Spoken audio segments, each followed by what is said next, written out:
On se présente d'abord. Ok, bonjour, je suis Brian Rondouba, journaliste à l'agence tchadienne de presse et d'édition. Ok. Monsieur Briand, vous avez suivi les premiers travaux de cet atelier, de ce séminaire. Quelle a été la première réaction après tout ce que vous avez entendu, tout ce que vous avez découvert? En fait, la première réaction, c'est qu'il y a vraiment urgence. Et je viens de comprendre encore une fois de plus que là, l'Afrique est victime de ce dont elle n'est pas responsable, comme les experts l'ont dit. Et il est important de chercher les voies et moyens pour essayer de trouver des solutions face à ce changement climatique, parce que les effets sont déjà là. Il y a quelques experts qui ont cité des prévisions genre la baisse de précipitations, la hausse de température, la migration et tout. Et on a comme l'impression qu'on commence déjà à vivre cela en Afrique. Donc il est vraiment temps pour les gouvernants, pour les uns et les autres, de chercher les voies et moyens. Merci. Ok. Merci à vous. Bon. Khadi Kamara, journaliste à 7TV. C'est une consoeur, c'est une compatriote. Madame Camara, aujourd'hui, après les premiers travaux, quelle réaction?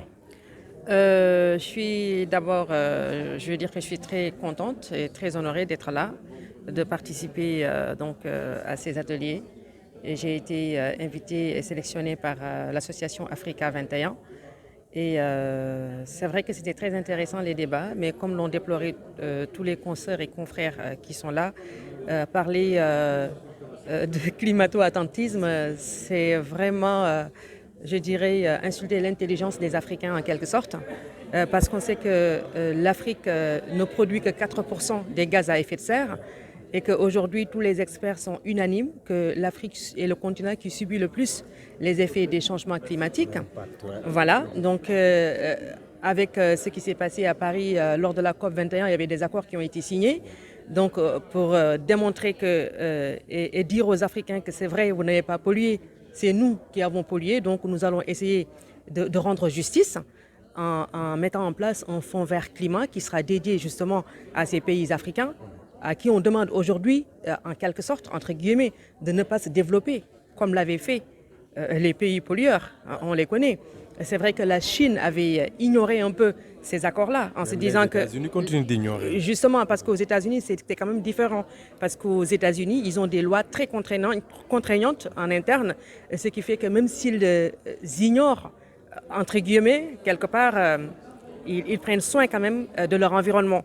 Ce qui est le contraire de la Chine, par exemple, qui s'est dit non, moi je ne peux pas faire ce que vous me demandez de faire, parce que vous vous êtes bien développé en polluant, jusqu'à ce qu'aujourd'hui que le monde soit vraiment très affecté, et vous venez me demander de ne pas polluer, de ne pas faire comme vous pour me développer. Non, je ne le ferai pas. Et la Chine a continué à se développer avec des centrales à charbon, avec tout ce que l'on sait comme mécanisme de développement, sans pour autant prendre en compte donc, les accords qui ont été signés à Paris. Aujourd'hui, c'est vrai que le docteur Moxit, qui est le secrétaire général du GIEC, groupe intergouvernemental des experts sur le changement climatique, a bien dit, a reconnu que l'Afrique était vraiment le bon élève.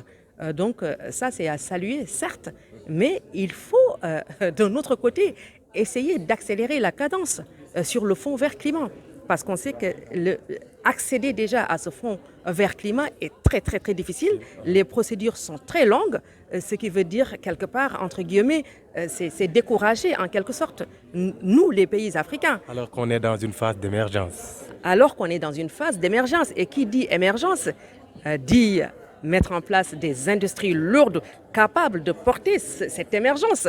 Et maintenant, si on doit s'aligner pour respecter ces accords, il faut également que de l'autre côté, qu'ils fassent des efforts justement pour que l'accompagnement suive avec le Fonds vert climat. Il faut que le plaidoyer soit porté au plus haut niveau.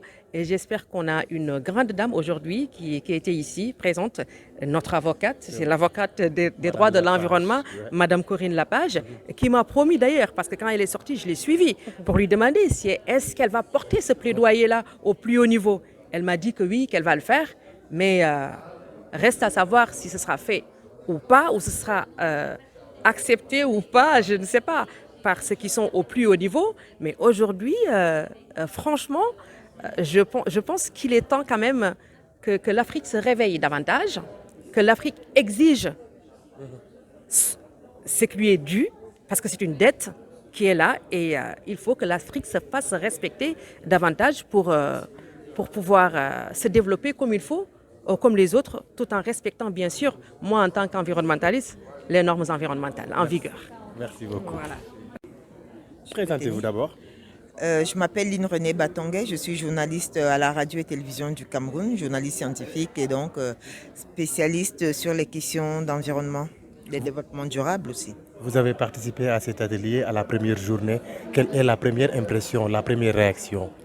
Alors la première impression et la première réaction d'ailleurs que je peux avoir, c'est déjà très impressionné de retrouver un panel fait de spécialistes du climat qui se trouve ici, notamment le secrétaire du GIEC, le groupe intergouvernemental des experts sur le climat, mais surtout de voir ces personnes disposées à écouter enfin des journalistes qui leur parlent des réalités de l'Afrique et même lire de temps en temps leur surprise quand même de voir que, ah bon, c'est ce qui se passe effectivement.